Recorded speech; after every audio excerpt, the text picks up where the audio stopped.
Hello everyone, welcome back again. Motorcycle checks. We should be doing them every week and they're very important. It makes sure that the motorbike is safe to ride, and also if there are problems that are developing, then you get to see them early before they become catastrophic.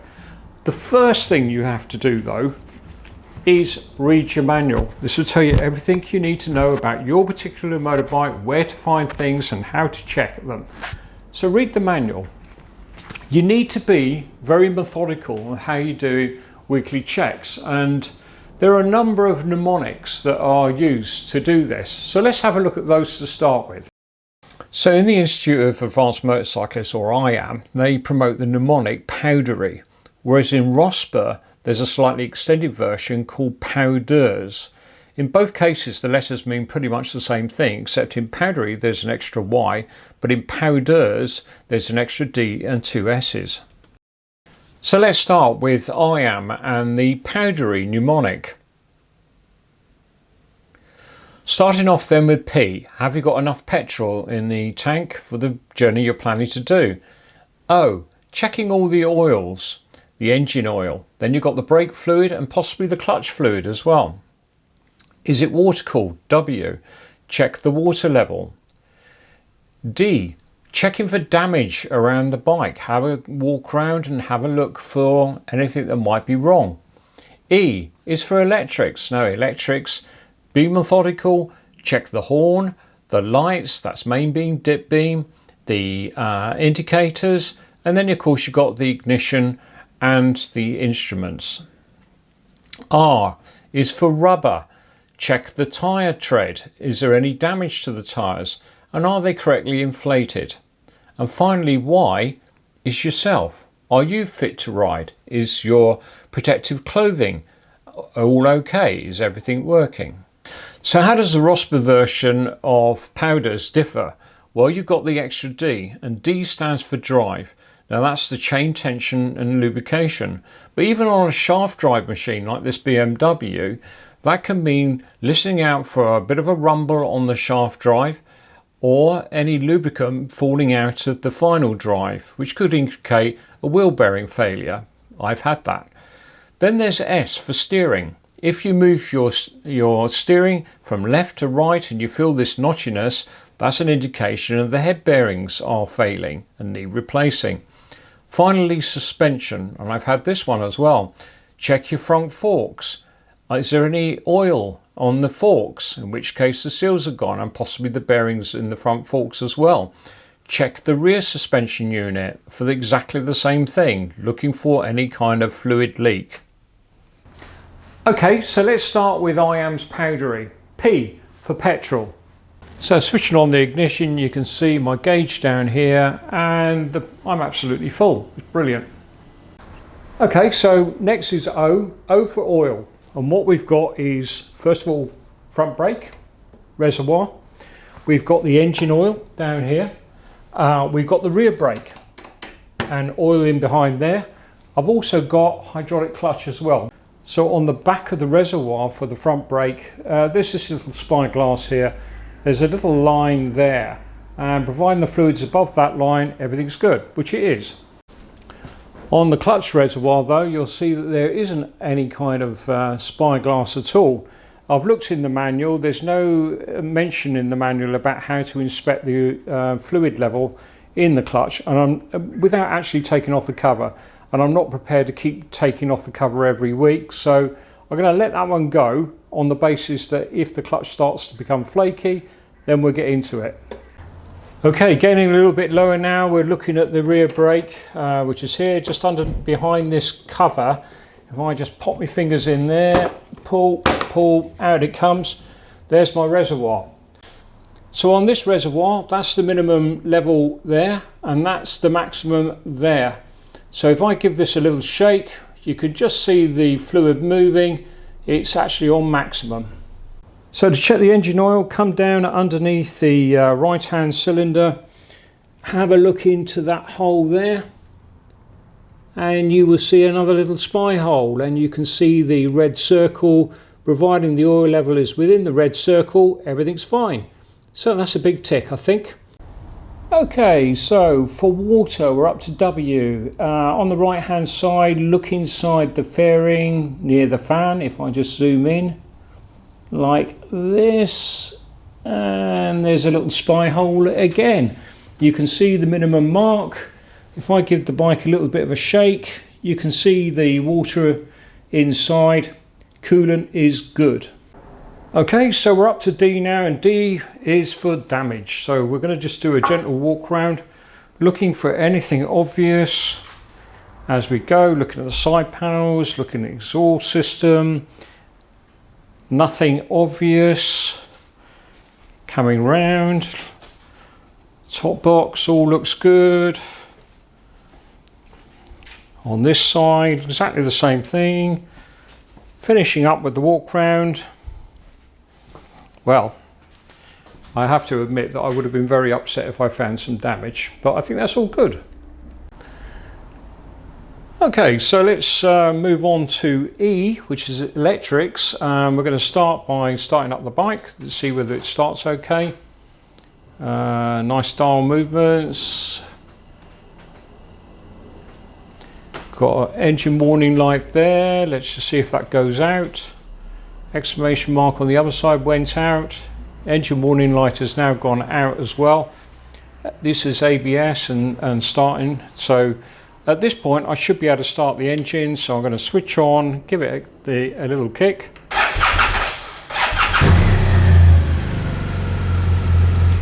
Yes, it starts. So ignition is fine.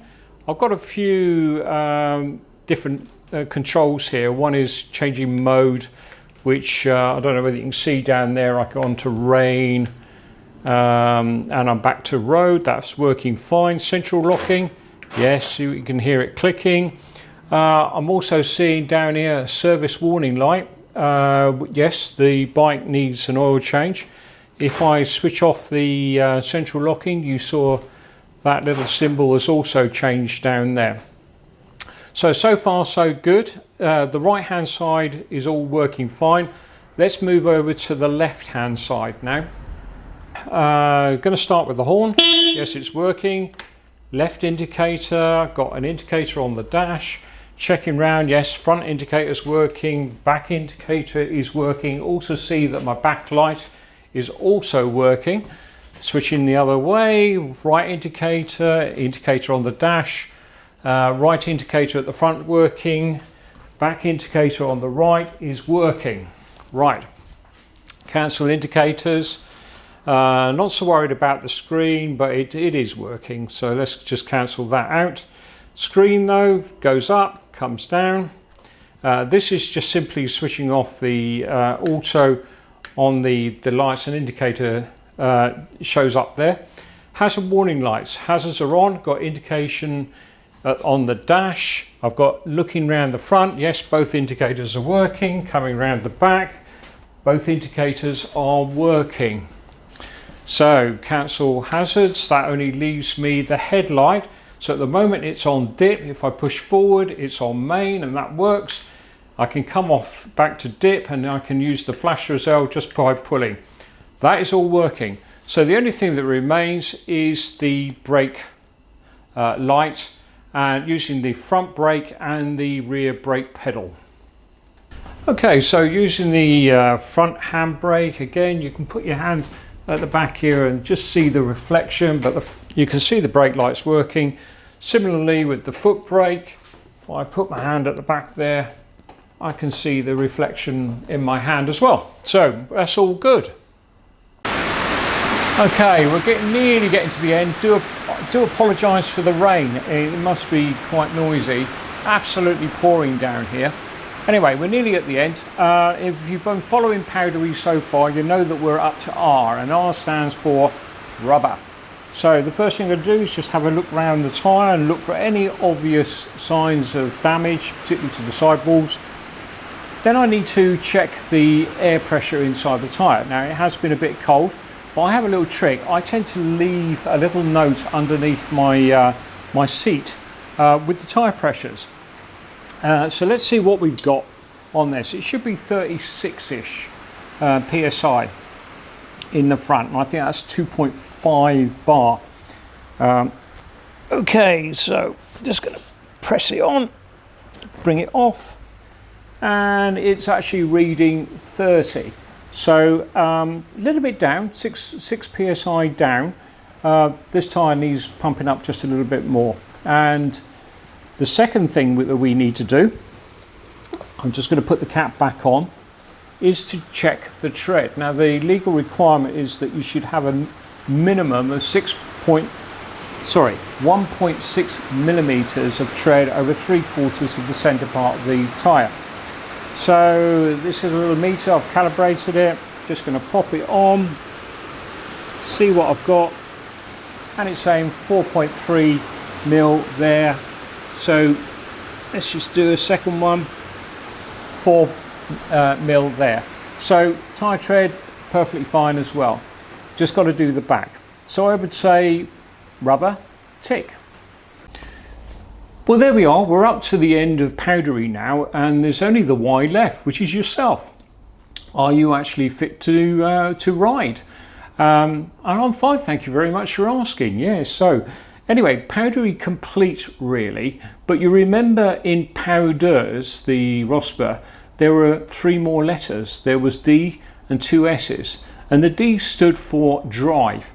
Now, if you've got chain, that means adjusting the chain depending on the manufacturer's requirements. That's the amount of play that you have in the chain. Also making sure it's lubricated. On a drive shaft though, there is a maintenance schedule for a drive shaft on the BMWs. In fact, every 20,000 miles, you've got to have the drive shaft out and lubricate it. And eventually you've got to replace it, apparently. And so, but to check whether the drive shaft is any good, you just simply rotate the back wheel like this. And what you're listening to make sure there's no rumbling or grinding sounds or anything like that. It's also telling you that the final bearing is working. Secondly, I'm looking around the bell housing back here, and this is the final drive. Is there any fluids falling down? And yes, I have had this in the past where previously, in fact, the other BMW, the K11 that I've got, where the final bearing failed and all the fluids fell out of the final drive. Anyway, that's drive done. D, tick.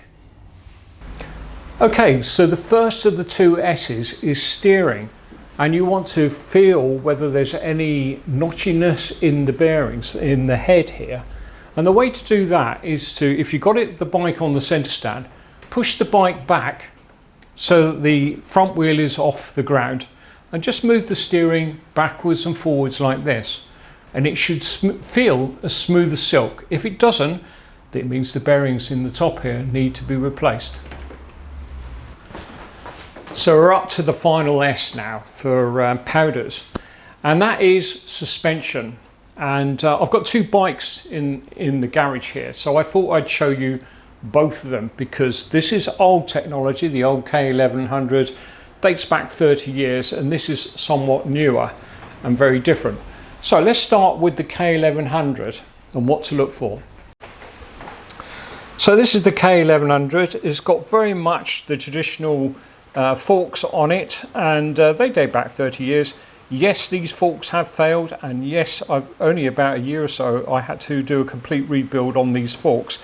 If the forks fail, what happens is the seal goes here, and you will start seeing a smear of oil, the fork oil, all on the silvery bits up here. When that happens, frankly, it's a complete forks rebuild, because there are bearings inside there and seals that need to be replaced. Anyway, moving down the bike to the rear shock, and again, I have changed the shock, but then I've had this bike a lot of years. Fairly easy to replace, but again, because it's outside the bike, you can easily see where there's any fluid dropping from it. So let's go and have a look at the R1200 to see how that differs. So this is the R1200 and the top of the shock, and again, we're looking down here for any oil that might be on this top part of the shock absorber, and we can also have a good look round at the bottom end just to make sure there's nothing else untoward down there. So on the R1200, the rear shock is actually buried underneath the rider's seat here, and you can see the top half by putting this cover off. And if I zoom in, you could just about see the top end of the shock there, or alternatively you're going to have to look underneath.